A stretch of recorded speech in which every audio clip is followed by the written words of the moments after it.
C'est ce qu'on appelle le katsa. Katsa, c'est une espèce de hockey en fait.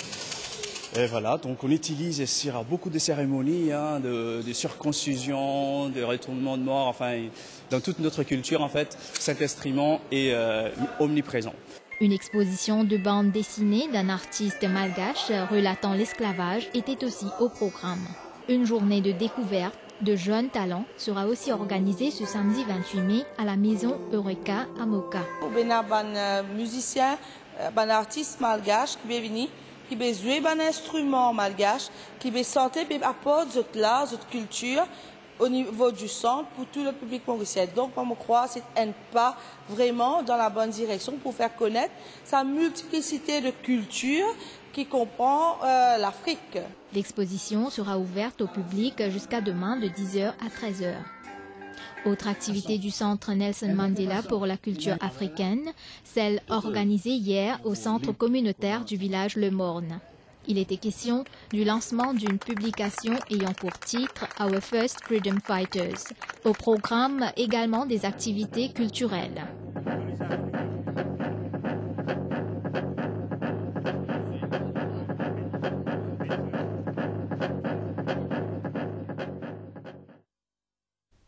Et puis le département d'histoire et des sciences de l'Université de Maurice, en collaboration avec le Centre Nelson Mandela pour la culture africaine, a organisé un séminaire sur le thème « La place de l'Afrique dans le monde ». Plusieurs intervenants ont parlé sur les défis du XXIe siècle et le Morne sur les plans culturels et archéologiques. Ils ont aussi abordé les relations commerciales sino-africaines, les préoccupations économiques et sociales en Afrique. Un documentaire sur ce continent a également été projeté. La route a fait une nouvelle victime à Bossonge vers 9h ce matin. Un adolescent de 14 ans a été percuté par un camion. Il est décédé cet après-midi à l'hôpital de Kandos. Le chauffeur du camion, un habitant de Bambou, âgé de 37 ans, a été arrêté et traduit en cour de Bambou. Il a été libéré sous caution. Il a été testé négatif à l'alcotest. Et puis l'accident de la route à Mount lundi dernier a fait une troisième victime. Sivananda Ramgati, qui était aux soins intensifs, a rendu l'âme tôt ce matin à l'hôpital du Nord. Il était un des 3 occupants de la voiture percutée par une fourgonnette qui venait en sens inverse. Les 2 autres personnes sont mortes sur le coup. Bernard Maigret reste en détention policière. Son homme de loi a présenté une motion de remise en liberté conditionnelle cet après-midi en cour de Mapou. La magistrate Sheila Bonomali a fixé son verdict pour demain à 11h.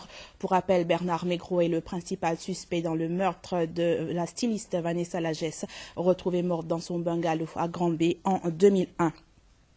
Et cette information de la police, suite à l'arrestation de Bernard Maigret, plusieurs articles de presse sont apparus contenant des informations erronées sur l'aspect scientifique de l'enquête dont il fait l'objet. Le commissaire de police invite la presse souhaitant médiatiser cette affaire à faire preuve de responsabilité quant au contenu des informations qu'il publie pour ne pas nuire au bon déroulement de la procédure en cours et du procès qui s'ensuivra. À ce jour, une charge provisoire de meurtre a de nouveau été logée à l'encontre de Bernard Maigret sur la base des éléments nouveaux qui ont été versés au dossier et confidentiels à l'enquête. Il est aussi à noter que cette enquête se poursuit dans le respect des droits fondamentaux de toutes les parties concernées. Le public est par conséquent informé que cette enquête suit son cours afin d'être présentée à la justice dans le respect de la règle de droit. La suite de ce journal après cette pause.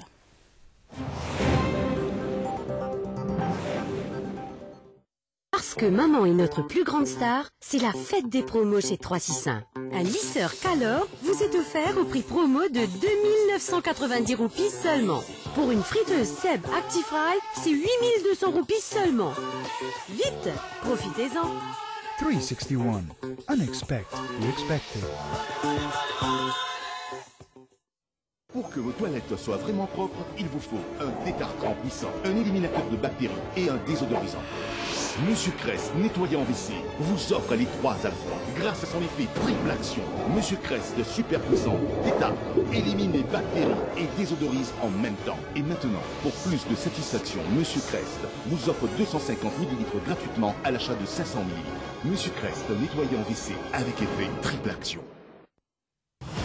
Annual Côte Tekdo. Du 27 mai au 5 juin, un événement sans précédent, le tout ban Tek massif. Pripé casse paquet, comment jamais au fin trouver l'eau tout même. Annual Côte Tekdo, l'occasion en eau qu'il faut des pas ou manquer. Ou pour gagner meb massif en tech à un prix sans précédent. Et s'il y a tous les sauts de Côte Tekdo. Late Night Shopping, les vendredis, samedis et dimanches. Nouveau showroom Tech d'Or, autoroute M1, Trianon, 4 bornes. Téléphone 467 50 50. Comment pour faire aux familles plaisir? Avec Corn Beef Tulip. Corn beef qui plie top et qui tout du monde content. En plus, corn beef tulip lit seulement à 48 roupies 99. Tulip, miam.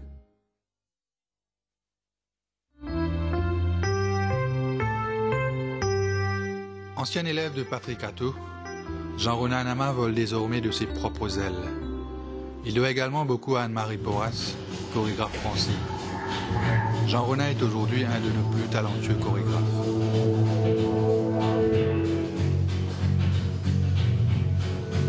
Je crois que ça a été instinctif, définitivement, parce que depuis ma tendre enfance, on a été bercé par la musique, par la danse, entouré de cousins, cousines dans une grande cour à Port-Louis, où la danse était omniprésente lors des fêtes, des retrouvailles, et les fêtes, ça, on en a connu.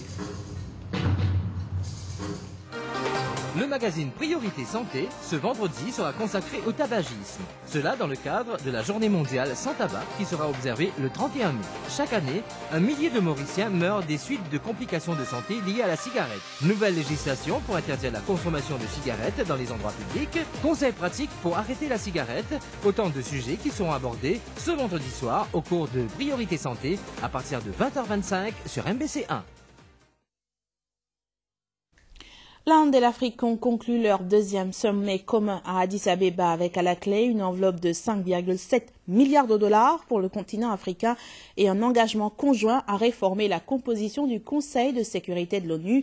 Le Premier ministre indien Manmohan Singh a également promis 700 millions de dollars pour établir de nouvelles institutions et des programmes de formation dans des domaines aussi divers que l'agroalimentaire ou la météorologie. Une douzaine de chefs d'État africains ont fait le déplacement pour ce deuxième sommet Inde-Afrique qui a clos ses travaux à Addis Abeba. Le Premier ministre indien y avait conduit une forte délégation. Il a été très applaudi lorsqu'il a annoncé que son pays allait offrir 5 milliards de dollars de prêts supplémentaires pour les 3 prochaines années. L'objectif est de promouvoir l'intégration régionale en Afrique à travers notamment les projets d'infrastructure. Je suis heureux de vous annoncer aujourd'hui que nous allons financer la construction de la ligne de chemin de fer Éthiopie-Djibouti pour 300 millions de dollars. New Delhi s'engage en outre à offrir 700 millions de dollars supplémentaires pour la création d'une série d'institutions sur le sol africain. On institue des technologies de l'information au Ghana, on institue de planification de l'éducation au Burundi, on institue du commerce extérieur en Ouganda et on institue du diamant au Botswana. Un nouveau partenariat salué par l'Union africaine. Les partenariats que l'Afrique contracte doivent fournir des dividendes qui auraient une incidence sur les secteurs clés de nos économies, dans des domaines tels que les infrastructures, la recherche scientifique et l'agriculture, entre autres, ainsi que la compétitivité de nos produits. Pour l'instant, c'est la Chine qui se taille la part du lion dans ses échanges commerciaux avec le continent africain. 126 milliards de dollars l'an dernier contre 46 milliards pour l'Inde. Mais New Delhi est décidé à accélérer son implantation économique. Comme les Chinois, les Indiens apparaissent soucieux de bénéficier du pétrole et des matières premières abondantes sur le continent. Le sommet du G8 qui représente les 8 pays les plus industrialisés du monde s'est ouvert aujourd'hui par un déjeuner de travail à Deauville, dans le nord-ouest de la France, dans le cadre de la présidence française du G8. Les principaux thèmes de ce sommet sont très marqués par de récentes actualités internationales, donnant le thème « Solidarité avec le Japon et économie globale ». Voyons d'autres nouvelles internationales en bref et en images.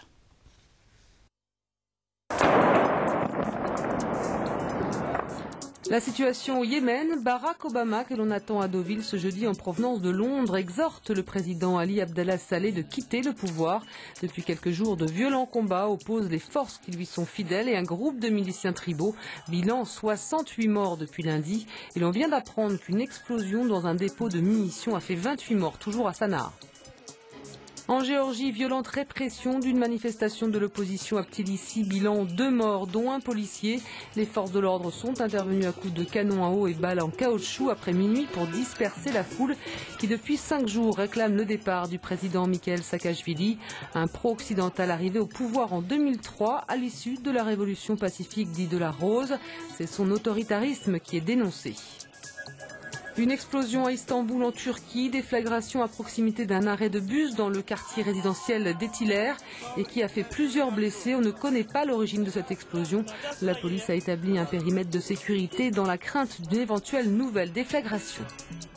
Un nouveau logement pour DSK à New York. Dominique Strauss-Kahn, l'ex-directeur du Fonds monétaire international, a signé à résidence après son inculpation pour crimes sexuels. Emménage dans une maison du très en vogue quartier de Trebica. Il a dû déménager de son premier appartement car les habitants de l'immeuble refusaient de l'avoir comme voisin. Le 6 juin prochain, on saura s'il plaide coupable ou non coupable.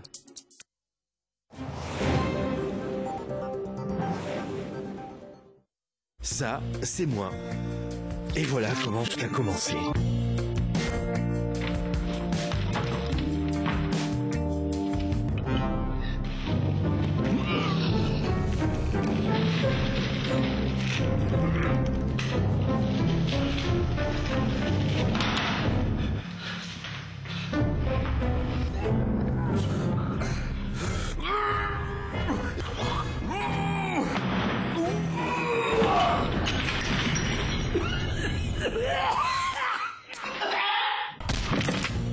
Optez pour Easy Pack avec son sachet zippé et ses morceaux de poulet individuellement congelés qui ne collent pas.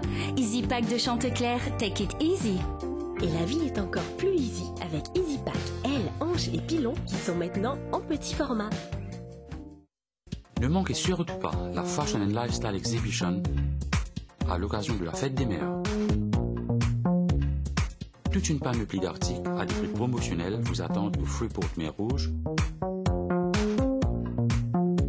du 25 au 29 mai de 10h à 19h. Bonne fête maman! Parlons sport sur le plan local. La MSC Mauritius Sports Council et Milo ont récompensé les athlètes des mois de janvier, février et mars à l'école Glen Park Arcillé. Une cérémonie de remise de prix qui s'est tenue en présence des élèves de cet établissement, des représentants de la MSC et Nestlé et des parents des sportifs récompensés. La natation était à l'honneur au Glen Park Arcillé. Les 3 athlètes récompensés pour les mois de janvier, février et mars sont en fait tous impliqués dans cette discipline. Shayna Siong avait brillé en janvier suite à ses 5 médailles d'or à l'African Swimming Championship au Botswana. Elkel Changlung a quant à lui été médaillé d'or lors de la compétition First Race à la piscine Serge Alfred, une course qui lui a aussi permis d'établir un nouveau record national, tout comme Elodie Puchung qui a établi un nouveau record national en 200 mètres brasse et décroché l'or en Republic Cup. C'est une grande motivation pour nous. Je remercie Milo aussi. On s'entraîne tous les jours, l'après-midi, le matin. Ça récompense les efforts. Pendant toutes ces années, on a travaillé. On s'entraîne le matin et l'après-midi, tous les jours. Et c'est très dur, l'intensité augmente et c'est très dur. Mais on s'entraîne le maximum pour ça. Plusieurs personnes, à savoir des représentants de la MSI et de la marque Nestlé, ont pris la parole lors de cette cérémonie qui a aussi été marquée par des animations artistiques présentées par les élèves du Glen Park Arcillé. Le comité d'appel a donné son verdict dans l'avis d'appel du jockey Imran Chisti qui était suspendu pour 4 semaines et condamné à une amende de 30 000 roupies pour sa monture Lead Story.